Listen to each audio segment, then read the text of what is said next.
Nimleweshe hiyo vipi? Nimleweshe kwani mimi ndio nimekuwa mtoto wangu huyo nimnyweshe na mnyesha dawa? Wewe vipi? Wewe kama unanitaka niambie wewe. Nishajua wewe mangu. Uhandsome wangu huyu sikuchanganye mbwa wewe. Kama unanitaka mimi kamtake huyo Madumbe sio mimi. Chizi. Niambie, unapenda nini chef? Kwa hiyo mimi nakutaka wewe. Ndio unanitaka kwani uongo? Hivi unajitambua kweli? Yaani mimi sina muda wa kutembea na wewe mtu mwenyewe mlevi unanuka sikuhitaji. Sasa wewe unajifanya kiburi, nitakuonesha. Nionyeshe. Hey!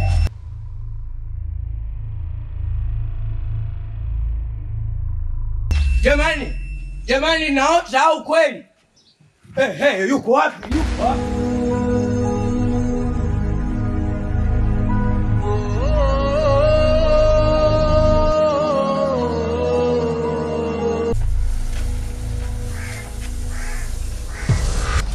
Zombi. Ujui. Beba, huyo kalewa au anaumwa UTI? Unajua kwamba kuuliza sio ujinga. Lakini ujinga ni kushika kijinga cha moto alafu kaungua mkono. Unamfahamu? For the truth simjui because sijamuona kwenye sura yake. Maybe ningemuona ningemjua. Hata nyumbani kuna vibaka wengi labda ndo angekuwa mmoja wapo.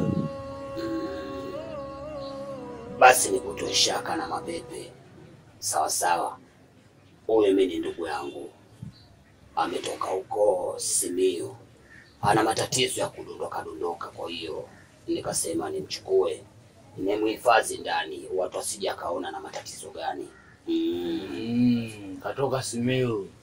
Kwa hiyo washikaji wanasema Benkoi, zosi na Benkoi, moladu, mola. Kule nyumbani mwanetu. Sasa kazi yako mimi nishaimaliza. Kwa hiyo hapo unavyoniona mguu huu umekuja kwako hapa kufuata mane.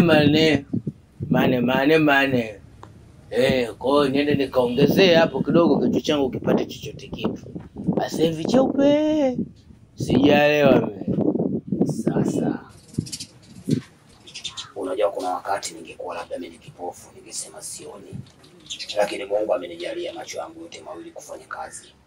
Sasa wewe unasemaje kwamba hujalewa? Na aliyakuwa na kuona upo katika hali hiyo. Sasa unataka ulewe vipi mzee? Sijaelewa.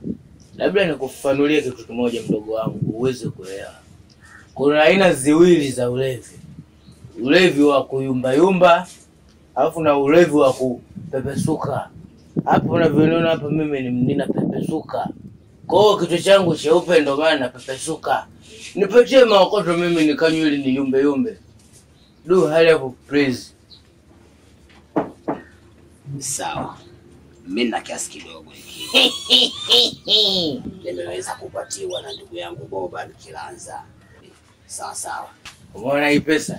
Naipenda kweli yani. Ila simfikii baba yangu. Anaitwa Kamanda. Yuko Kahama, Lunduno Shunutenki. Sasa ngoja mimi ninesene zombi. Fanya kunesa ujui. Ainesa nisimbe nimesimbe. Nesa. Fanya kunesa. Umenogewa. Chizi kweli.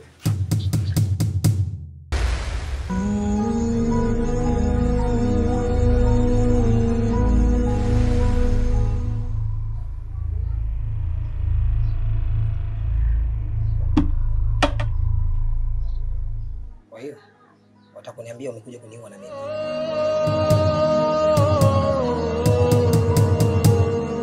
Maanisha nini kusema kwamba nimekuja kuua na wewe?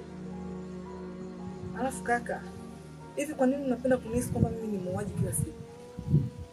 Au nimekosea nini mimi? Dadangu, naomba nikwambie kitu. Yaani sio kila kitu ambacho nakifanya ukahisi labda hakuna mtu anakuona. Wala mtu anajua. Mimi nafahamu kila kitu kuhusu wewe na familia kina Bazuka. Sawa, lakini hata kama unahisi kabisa kuna mtu kakutendea ubaya, basi upaswi kwenda kumlipia mtu ubaya. Kwani si yupo Mwenyezi Mungu? Yeye ndio mwenye muweza na yeye ndio anaweza kulipa mabaya yote, lakini sio wewe unataka kuchukua sheria mkononi. Kama unazungumzia familia kina Bazuka. Nilitaka nifanye siri, lakini ngoja nikwambie.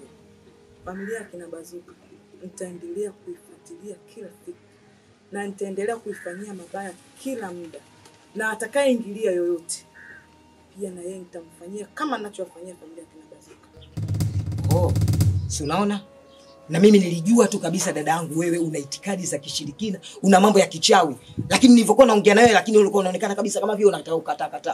Kwa hiyo dada yangu umefikia mpaka kufanya mambo kama hapa, wakati hivyo vitu itakiwa nifanye mimi mtoto wa kiume. Lakini wewe mtoto wa kike, wapi na wapi dada yangu wewe mambo ya mauaji? Hivi maisha hayo mpaka lini wewe? Yaani nilifikiria kwamba wewe wa kiume utakuwa na roho ya kiume hivyo hivyo kama jinsi yako ilivyo. Lakini cha ajabu wa kiume una roho ya kike. Alafu mimi wa kike na roho ya kiume. I say, yaani umenishangaza sana.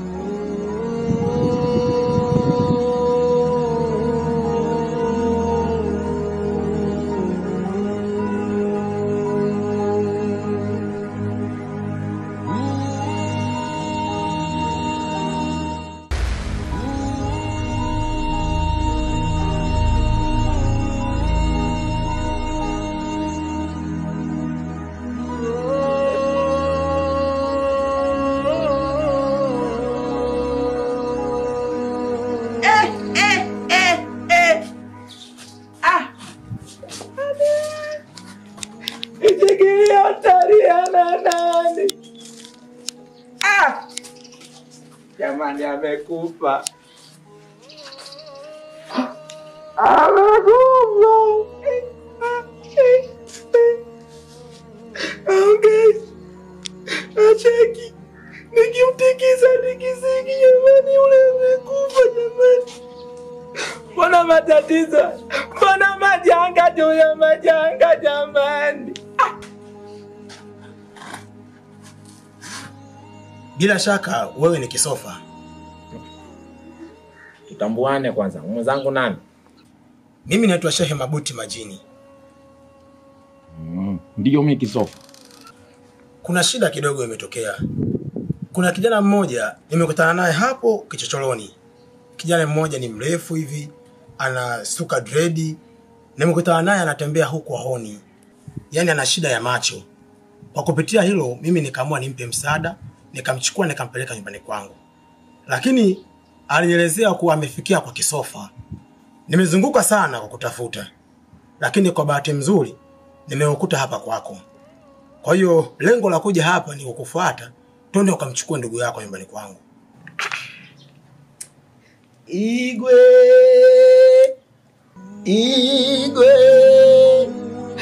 Kweli mwaka wangu.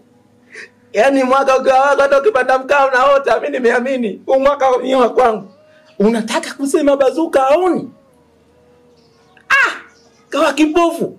Huyo unayesema yeye kipofu, kaka yake yuko ndani amefariki, amekauka, amenuna, acheki, aongei, nikimtekeza, nikimsukuma, nikimshika mkono unakwenda dona, ninakwambia mimi na matatizo mimi jamani. Amefariki? Samahani. Unaweza kaniruhusu nikaingia ndani? Ndio baba, mlango uko wazi.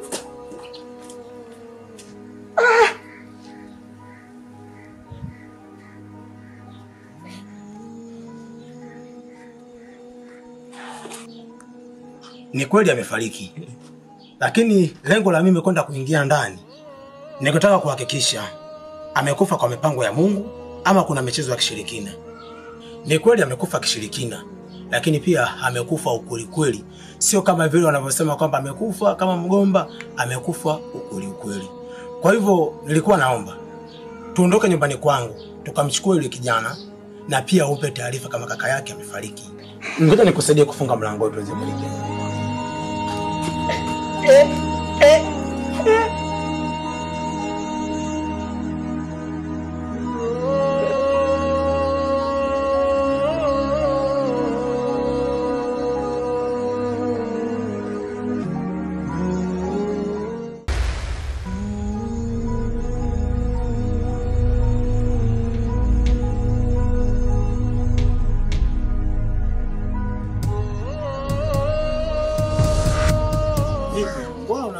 mazingira yako yanaonyesha kabisa una hasira kali. Ndugu yangu amefariki. Na kifo chake yupo aliyesababisha. Na sio mtu mwingine yoyote zaidi ya Machete.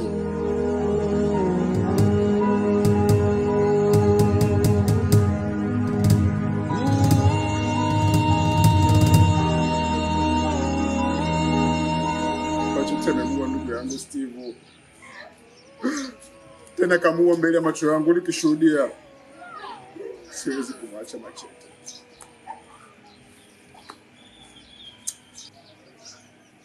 Amemuuaje? Ni baada ya kutoka kwako. Tulifika nyumbani na ndugu yangu alifikia kupumzika. Ingawa nguvu zake hazikurudi kwa kawaida, lakini alikuwa kapumzika vizuri tu. Akaja Machete. Alipokuja Machete akanipa dawa nimpe ndugu yangu. Nimeingia ndani nimechukua dawa nimeitia katika maji nimempa ndugu yangu. Hapo Steve amekata kauli. Na hiyo dawa ilikuwa ni dawa ya aina gani? Ni mizizi tu, ni mizizi. Ni mzizi fulani una kama alama za kijani, ni mzizi.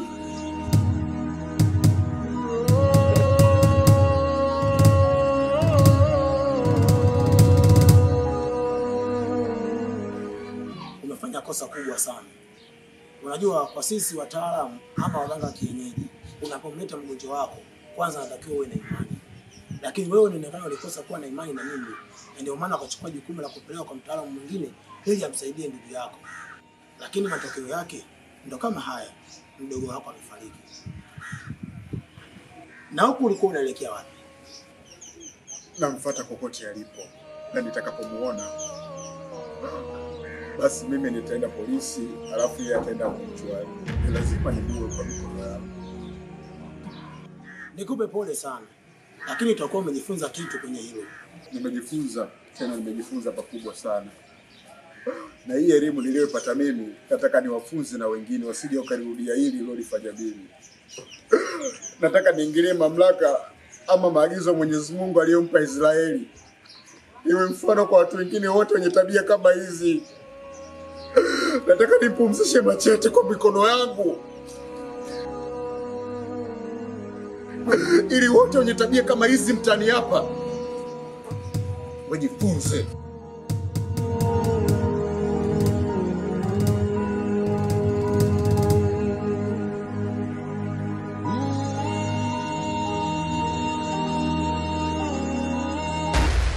Nashukuru sana. Hii ni maiti moja kati ya zile maiti mbili nilizozungumza. Bado ile ya kakake na yule kipofu ambaye ni mkono.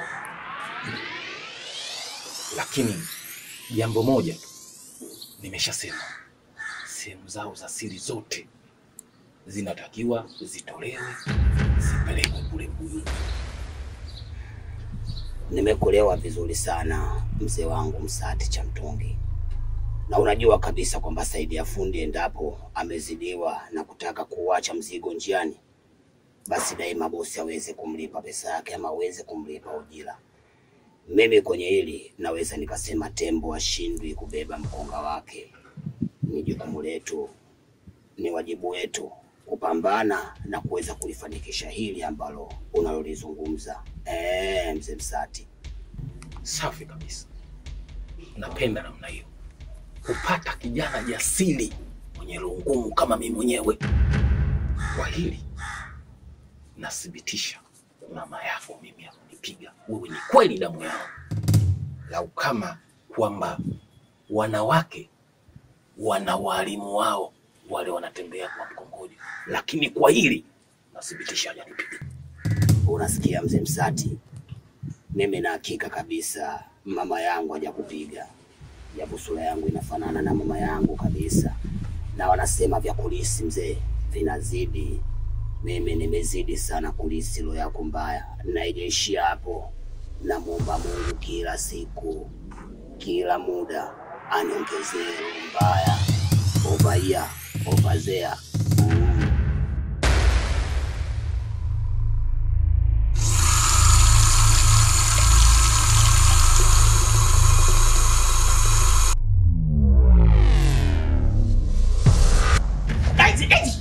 Samahani bwana, bahati mbaya ndugu yangu. Eti nini? Bahati mbaya kaka, nimechanganyikiwa sana. Bahati mbaya. Bahati mbaya nini? Bahati mbaya zinajenga hadi choo kudadeki. Yaani mwanetu unakuja kunivagaa mimi naonekana nimejikojolea. Haya mtaani hapa nionekane mtu mzima ovyo. Mwanzo kusema pombe hizo. Kumbe nyie ndio wenye makosa. Asa ni mtu gani usojua bahati mbaya? Si nimekuomba kitu gani ambacho uelewi hapo? Kama umeniambia bahati mbaya na mimi nimekwambia bahati mbaya zinajengea hadi choo dadeki. Sasa subiri nikuonyeshe kama bahati mbaya. Alafu na mimi nikwambie bahati mbaya ili uone kama bahati mbaya inauma. Bahati mbaya mwanangu. Hapo sasa fresh.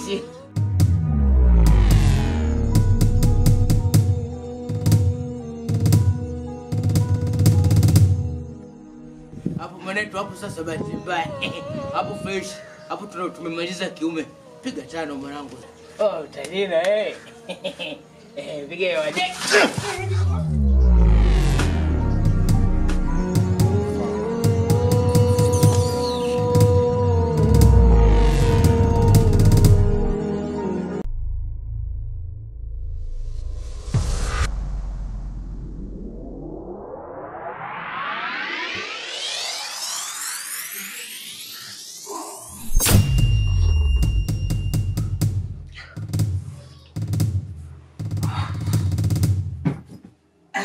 Pombe jao kwa kweli. Imenikanda. Pombe imenikanda. Aje? Kosa kubwa sana kunywa pombe katika familia yetu. Nilikuja kukuchukua lakini nilikuta umelewa. Hivyo nikashindwa kuondoka na wewe. Lakini kwa wakati huu na kuona upo vizuri. Pombe imesha kuishi. Hatuna muda wa kusubiri. Tuondoke.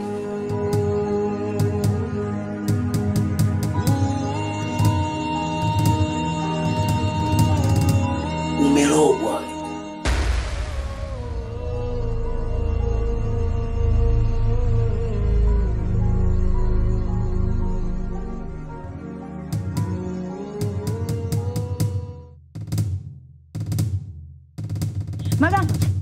Maganga. Wewe Wewe vipi unalala barabarani? Hivi unajua maganga hizo pombe zako zinakupeleka vibaya wewe? Waona atakufanya kitu kibaya utaamini. Kumbe sijafa. Ila mimi nipo na nitakuwepo, nitaendelea kuwepo. Yuko hivi. Kuna muda hapa nilikuwa na subara. Nimesubara zangu kaingia chambo. Ana medevu kao sana. Kaniambia Maganga, mbona unasubara? Nikamwambia nasubara kwa sababu hapa hawajaandika usisubale. Ila wangekuwa wameandika usisubale, nisingesubara.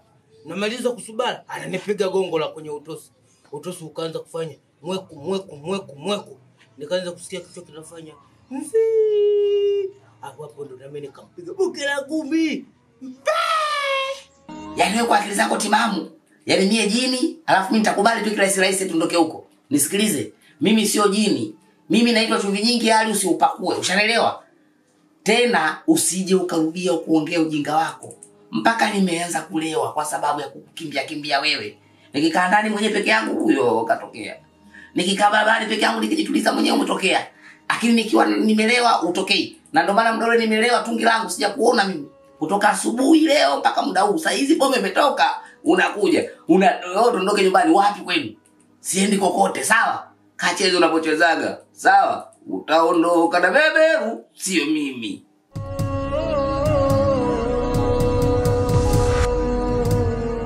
Sijeje hapa kwa majibizano. Tuondoke. Muona bana, basi mbaya ndo nikamkojolea kwenye mguu.